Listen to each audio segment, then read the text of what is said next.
श्री शिवाय नमस्तुभयम। दोस्तों, आप सभी लोग जानते हैं कि 8 फरवरी 2025 यानी शनिवार को पड़ रही हैं माघ महीने की जया एकादशी व्रत। और दोस्तों, यह वह तिथि है जो माघ महीने में पड़ने वाली सबसे बड़ी तिथि है, क्योंकि यह शनिवार के दिन पड़ रही है, जो बहुत ही खास है। और दोस्तों, आप सभी लोग जानते हो, एकादशी का अगर सबसे बड़ा कोई उपाय है तो वह एक चुटकी हल्दी वाला उपाय है। तो दोस्तों, इस शनिवार के दिन आप लोगों को इस वाले उपाय को जरूर करना है। बहुत सारे लोग होंगे जिन लोगों ने इस उपाय को ना किया हो, मतलब पूरा साल निकल गया, उन्होंने किसी भी दिन इस एक छुटकी हल्दी वाला उपाय को ना किया हो। पर दोस्तों, आपके पास एक आखिरी मौका बचा हुआ है, जो कि 8 फरवरी के दिन है। तो इस दिन आप लोगों को इस वाले उपाय को जरूर कर लेना है। भले ही आपने पूरे साल भर इस उपाय को ना किया हो, पर अगर आपने इस माघ महीने के जया एकादशी व्रत के दिन अगर इस वाले उपाय को कर लिया, तो आपको इस उपाय को करने का वह फल मिलेगा जिसकी आपने कभी कल्पना भी नहीं करी होगी। इसीलिए आप लोग इस वाले उपाय को एक बार जरूर कर लेना, ताकि आप लोगों के हाथ से यह मौका ना जा सके और आपको इस उपाय को करने का फल मिल सके। दोस्तों, यह उपाय पंडित जी ने अपनी अभी की ही शिव महापुराण की कथा में बताया है, जिस उपाय को आज हम आपको बहुत अच्छे से समझाने वाले हैं। इस वीडियो को देखने के बाद इस उपाय को समझने के लिए आपको कोई और वीडियो को देखने की जरूरत नहीं पड़ेगी। तो चलिए दोस्तों, उपाय को शुरू करते हैं। देखिए, यह इस माघ महीने के जया एकादशी व्रत के दिन यह इतना खास होता है, इतना महत्वपूर्ण होता है। देखा गया है, कभी कभी बड़े बड़े पूजा पाठ अनुष्ठान से जो मनोकामना पूर्ण नहीं होते, वह माघ महीने के जया एकादशी व्रत के दिन एक छोटे से उपाय करने से ही आपकी मनोकामना पूर्ण हो जाती है। और बहुत सारे लोगों ने इस उपाय को किया भी है और उनको इस उपाय को करने का फल भी जरूर मिला है। अगर आप लोग भी इस उपाय को करना चाहते हैं तो आप इस उपाय को पहले अच्छे से समझ लेना, सुन लेना, उसके बाद करना। आपको इस उपाय का फल जरूर मिलेगा। और इस उपाय को कर लेने से आपके घर में चाहे किसी भी प्रकार की दुख और समस्या क्यों ना चल रही हो, आपको उसका कारण भी नहीं पता है कि भाई यह समस्या किस कारण से चल रही है, उसका कुछ भी कारण हो सकता है, जैसे पितृदोष हो सकता है या किसी भी तरह का मंगल दोष भी हो सकता है। तो इस दिन आप लोगों को यह वाला उपाय कर लेना है। यह एक ऐसा उपाय है जिस उपाय को अगर किसी विशेष दिन पर किया जाए तो भाई उस विशेष दिन का जो है वह तो हमें मिलता ही मिलता है। पर हमने उस दिन पर इस एक छुटकी हल्दी वाला उपाय को किया है तो हमें उससे भी बड़ा फल मिलता है, और फल बहुत जल्दी मिलता है, क्योंकि आप इस उपाय को बहुत ही बड़े और विशेष दिन पर कर रहे हो। तो चलिए अब उपाय के बारे में बात करते हैं। लेकिन उससे पहले आप लोगों को यह जानना आवश्यक है कि आखिर यह उपाय किस समय करना है, किसको करना है और कैसे करना है। तो चलिए हम आगे आपको वीडियो में एक एक करके बता देते हैं। लेकिन उससे पहले अगर आप लोग हमारे चैनल पर नए हैं तो हमारे चैनल को सब्सक्राइब कर लेना और इस वीडियो को लाइक करके कमेंट बॉक्स में श्री शिवाय नमस्तुभयम, ओम नमः शिवाय जरूर टाइप कर देना। तो दोस्तों, इस एक छुटकी हल्दी वाला उपाय को हमें इस जया एकादशी व्रत के दिन कैसे करना है, किसको करना है, किस समय करना है और कहां पर करना है, ये सारे सवालों के जवाब आपको इस वीडियो में मिल जाएंगे। और जो ये वीडियो देखेगा भाई, उसको एक छुटकी हल्दी वाला उपाय जरूर करना चाहिए, क्योंकि इस दिन हल्दी का भी बहुत ही बड़ा और विशेष महत्व होता है। और जब बात आ जाए एक छुटकी हल्दी वाला उपाय की, तो यह सोने पर सुहागा वाली बात हो जाती है और यह एक बहुत ही बड़ा उपाय हो जाता है इस जया एकादशी व्रत का। तो अब दोस्तों, इस एक छुटकी हल्दी वाला उपाय को आखिर करना किसको है, सबसे पहले हम लोग वह बात जान लेते हैं।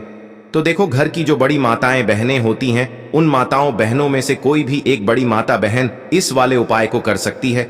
और दोस्तों, अगर आप चाहे तो अपने घर में से सभी सदस्यों को भी इस उपाय को करवा सकते हैं।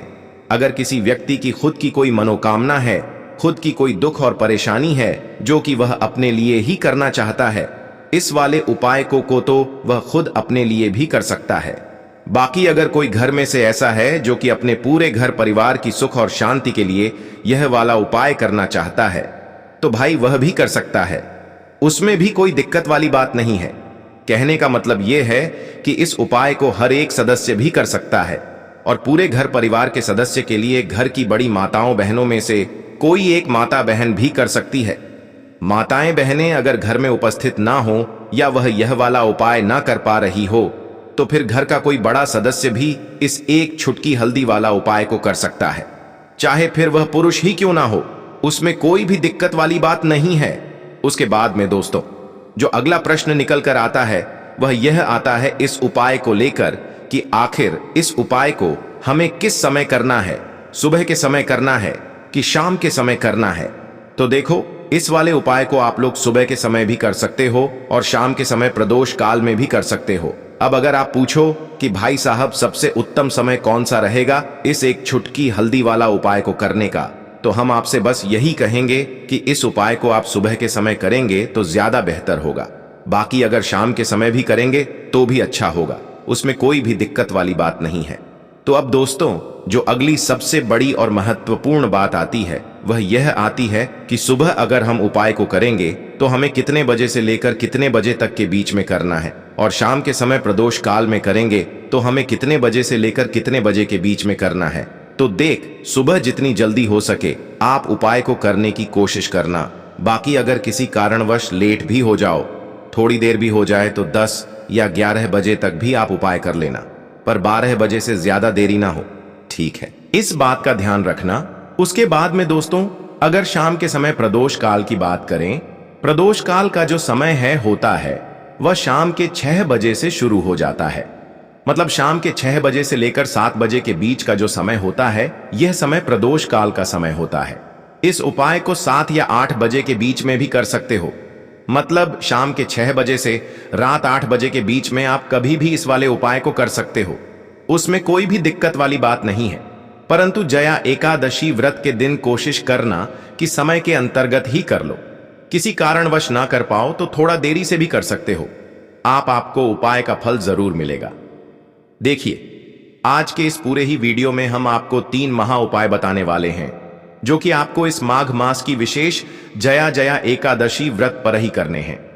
तो चलिए दोस्तों जान लेते हैं। सबसे पहले विशेष उपाय के बारे में देखिए।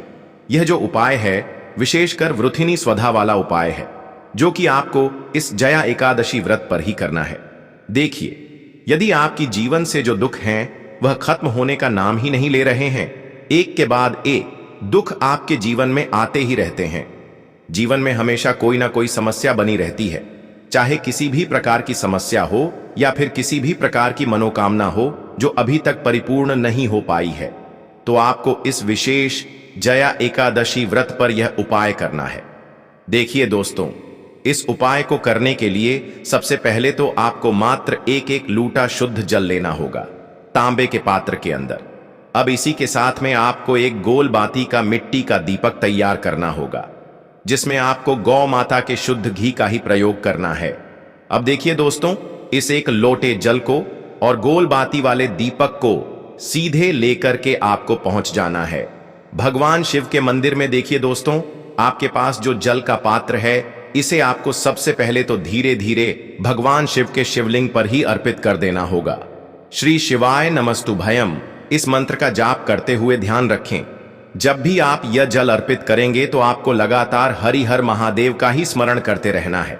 देखिए, जैसे ही जल शिवलिंग से होकर के जलाधारी की ओर बह करके आएगा तो इस जल का आपको कुछ भाग अपने सीधे हाथ की हथेली पर झेल लेना है और इस जल का छिड़काव आपको अपने स्वयं के ऊपर कर लेना है। अब दोस्तों, जल समर्पित करने के बाद आपको एक कार्य करना है। आप सभी को पता है कि शिवलिंग के सामने नंदी महाराज होते हैं, तो आपको सबसे पहले तो उनके पास बैठना है और आपको वहां बैठ करके 3 बार स्वधा स्वधा स्वधा इस नाम का जाप करना है। देखिए, गुरुजी ने बताया है कि जो आपके जीवन में दुख चल रहे हैं उनका एक कारण आपके पितृ हैं, यानी कि आपके जो पूर्वज हैं। तो जब भी आप सौदा नाम का स्मरण करके हरिहर महादेव का स्मरण करते हैं तो इसका कुछ भाग आपके पितरों के खाते में भी जाता है और आपके जो पितृ हैं वह आपसे प्रसन्न होकर के दोनों हाथों से आपको आशीर्वाद देकर के जाते हैं। अब देखिए दोस्तों, अंत में जो आप गोल बाती का दीपक तैयार करके लेकर के आए थे, इससे आपको मंदिर की जो चौखट होती है, जब भी आप बाहर निकलेंगे तो उसके उल्टे तरफ आपको यह दीपक प्रज्वलित कर देना है। तो इस प्रकार से आपको यह पहला उपाय करना है। अब दोस्तों, हम जान लेते हैं दूसरे विशेष उपाय के बारे में। देखिए, पूज्य गुरुजी ने बताया है कि जो भी व्यक्ति जया एकादशी व्रत पर यह उपाय करता है तो आपके जीवन से जो भी समस्याएं हैं वह निश्चित ही दूर होती है। साथ ही साथ किसी भी शत्रु की नजर यदि आपके ऊपर है जो आपकी सफलता के मार्ग में आड़े आ रही है तो ऐसी नजर का भी यह उपाय सह्य करता है। यदि आप कोई भी कार्य करते हैं बार बार असफल हो जाते हैं तो फिर आपको यह एक चुटकी हल्दी का उपाय जरूर करना है। देखिए, यह जो उपाय है आपको अपने हर प्रकार के कार्यों में सफलता की प्रा करवाने वाला है और साथ ही साथ यह जो उपाय है आप अपने बच्चों की तरक्की के लिए, उनके उज्जवल भविष्य के लिए भी कर सकते हैं। तो देखिए, इस उपाय के लिए सबसे पहले तो आपको मात्र एक चुटकी हल्दी लेनी है। हल्दी आप पीसी हुई भी ले सकते हैं। यदि आपके पास गांठ वाली हल्दी है तो उसे आपको अच्छे से पीस लेना है और पाउडर के रूप में तैयार कर लेना है। अब इसी के साथ में आपको एक गोल बाती का दीपक लेना है जिसमें आपको शुद्ध घी का प्रयोग करना है। अब देखिए, आपको यह जो उपाय है इससे थनी जया एकादशी व्रत पर प्रदोष काल के समय में यानी कि शाम के समय में ही करना है। देखिए, जया एकादशी व्रत की तिथि पर ना तो हम तुलसी जी को स्पर्श कर सकते हैं, ना ही हम उनमें जल अर्पित करते हैं। इसीलिए केवल हम मात्र एक दीपक ही प्रज्वलित करेंगे और यह जो दीपक है विशेषक हम भगवान विष्णु के निमित्त प्रज्वलित करेंगे। इसीलिए हमने इसमें गोल बाती का प्रयोग किया है। देखिए दोस्तों, सबसे पहले तो आपके पास जो गोल बाती का दीपक है इसे आपको तुलसी जी के पास में ही प्रज्वलित कर देना होगा। ओम नमो भगवते वासुदेवाय इस मंत्र का जाप करते हुए, और आपको प्रार्थना करनी है कि हमारे जीवन में जो भी गुप्त शत्रु हैं उनका विनाश हो। इसीलिए हमने आपके निमित्त यह दीपक प्रज्वलित किया है। अब इस दीपक को इस प्रकार से प्रज्वलित करने के बाद आपको तुलसी जी के वहां से थोड़ी सी मिट्टी उठानी है। देखिए, जब भी आप यह मिट्टी उठाएंगे तो आपको ध्यान रखना है कि तुलसी जी को आपको स्पर्श नहीं करना है। इस बात का आपको विशेषक ध्यान रखना है। और आप जो एक चुटकी हल्दी लेकर के आए थे इससे आपको तुलसी जी की मिट्टी में ही अच्छे से मिला देना है। अब दोस्तों, आपने जो तुलसी जी की मिट्टी को और हल्दी को मिलाया है इसमें आपको थोड़ा सा जल डालना है। अब आपके अंगूठे के पास वाली जो उंगली होती है जिसे हम तर्जनी उंगली कहते हैं, जिसमें गुरु पर्वत का निर्माण होता है, तो इसी उंगली से आपको स्वास्तिक का निर्माण करना होगा। तो देखिए, आपको यह जो हल्दी के स्वास्तिक हैं अपने घर में कुछ स्थानों पर बनाने हैं। देखिए, आप पहला जो स्वास्तिक है जहां कहीं भी आप अपने घर में धन रखते हैं वहां पर बना सकते हैं। दूसरा जो स्वास्तिक है आप अपने घर के मुख्य द्वार पर भी बना सकते हैं। और तीसरा जो स्वास्तिक है आप अपनी दुकान पर या फिर व्यापार वाले स्थान पर बना सकते हैं। ध्यान रखें दोस्तों, जब भी हम जया एकादशी व्रत पर तुलसी जी की मिट्टी से स्वास्तिक का निर्माण करते हैं तो इससे हमारे में धन की प्राप्ति होती है और हमारे जीवन में सफलता के मार्ग में जो भी अर्चना आ रही है वह सभी दूर होती है। ध्यान रखें दोस्तों, जब भी आप स्वास्थ्य का निर्माण करेंगे तो आपको लगातार ओम नमो भगवते वासुदेवाय इस मंत्र का जाप करते रहना है। ध्यान रखें, यदि आपके पास तुलसी जी की मिट्टी और हल्दी का ले बच जाता है तो उसे आपको जल के पात्र के अंदर डाल करके इसका छिड़काव अपने पूरे घर में कर देना है।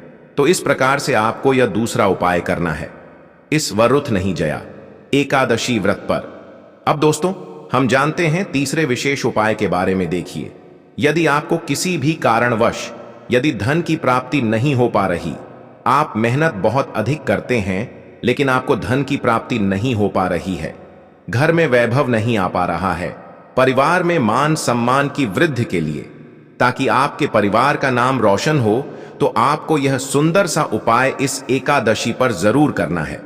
देखिए दोस्तों, इस उपाय को करने के लिए सबसे पहले तो आपको मात्र एक कटोरी के अंदर चावल लेने होंगे। फिर इसी के साथ में आपको एक प्यारी सी और सुंदर सी बेल पत्र लेनी होगी जो कहीं से भी टूटी हुई खंडित नहीं होनी चाहिए। और इसी के साथ में आपको दुर्वा घास लेनी होगी। देखिए दोस्तों, आपको जो दुर्वा घास है वह 1-3 पा, यानी कि आपको जो दुर्वा घास है वह विषम संख्या में ही लेनी है। आप कम से कम 1 दुर्वा घास भी ले सकते हैं। अब देखिए दोस्तों, इसी के साथ में आपको एक सफेद पुष्प लेना होगा। सफेद पुष्प लेते समय आपको ध्यान रखना है कि आपको केवल केतकी का पुष्प नहीं लेना है और आप किसी भी प्रकार का पुष्प ले सकते हैं। तो देखिए दोस्तों, सबसे पहले तो आपने जो एक कटोरी के अंदर चावल लिए हैं, इन पर सबसे पहले तो आपको बेलपत्र रखना है, उसके ऊपर आपको दुर्वा घास रखनी है और इसी के ऊपर आपने जो सफेद पुष्प लिया है उसे रखना है। अब देखिए दोस्तों, यह जो कटोरी है इसे आपको वहां से उठाना है और जहां कहीं भी आपके घर में पानी पीने का स्थान है, मटका रखा हुआ है, वहां पर आपको अपनी धन संपदा की कामना को करते हुए यह कटोरी रख देनी है।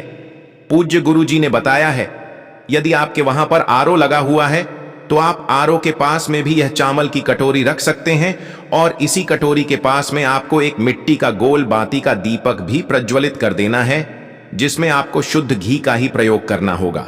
अब देखिए, यह जो कटोरी है इसे आपको 3 घंटे तक अपने मटके के वहां पर ही रखी रन देनी है।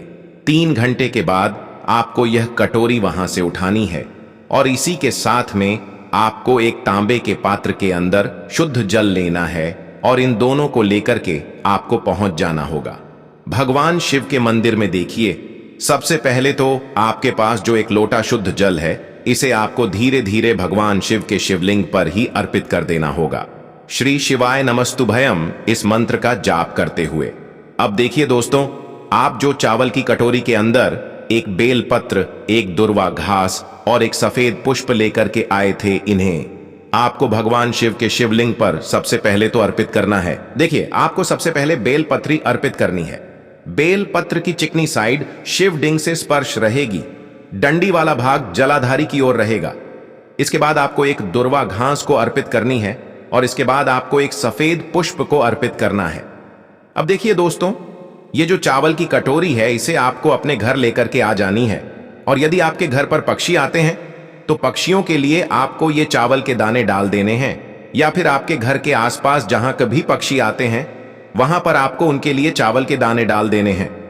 गुरुजी ने बताया है, जो भी व्यक्ति जया एकादशी व्रत पर यह उपाय करता है तो उसके जीवन में धन का आना प्रारंभ हो जाता है और जीवन से जो भी आर्थिक संकट हैं वह सभी दूर होने लगते हैं। तो देखिए दोस्तों, इस प्रकार से आज के इस वीडियो में हमने आपको जया एकादशी व्रत पर किए जाने वाले 3 बहुत ही चमत्कारिक और सुंदर से उपाय बताए हैं। जो भी उपाय आपकी समस्या के लिए उचित है, सरल है, उसे आप कर सकते हैं। तो दोस्तों, यह थे पूज्य गुरुजी द्वारा बताए गए कुछ बहुत ही खास उपाय। अगर आपको जानकारी अच्छी लगी हो तो वीडियो लाइक करिएगा। मिलते हैं फिर एक नए वीडियो के साथ। श्री शिवाय नमस्तुभयम।